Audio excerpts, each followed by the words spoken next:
Susela ngo-April ukufika komsinga wesithathu wokuquqisa kwentsholongwane yecorona kweli, iphondo laseMntla Koloni naseFreystata okuqhubeke nezinga eliphezulu lolosuleleko i-COVID-19, Ibhunga lezophando ngezenzululwazi iCSIR lithi iyaxhalabisa imeko yala maphondo mabini. But if we look at the statistics in the Northern Cape and Free State relative to the size of their populations, it has been quite concerning.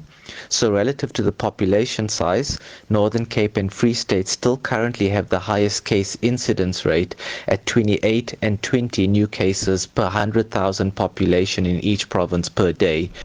Umphathiswa wezempilo eMntla Koloni umnumzana Maruping Likwene uthi esinye sezizathu zokuba phezulu kwezinga lolosuleleko kweliphondo ngabantu abahlabenyuka besiya kwamanye amaphondo rhoqo.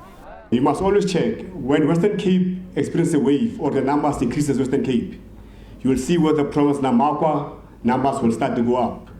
In Kalfinya and Springbok, because most of that part of the province, which is Northern Cape, our people there, they commute every day to Western Cape and Cape Town in particular.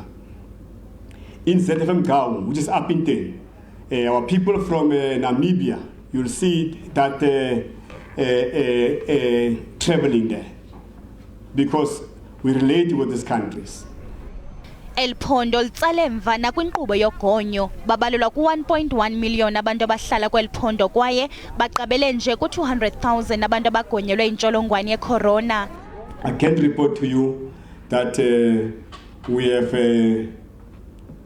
surpassed the 200,000 people who are vaccinated in the province. So we're hoping by December we would have reached 400,000. Kusenjalo kwinzame zokuphucula ezempilo kweli phondo, isebe lezempilo liphehlelele inkqubo entsha yokugcina iinkcukacha zezigulana kwisibhedlele saserhalishiwe.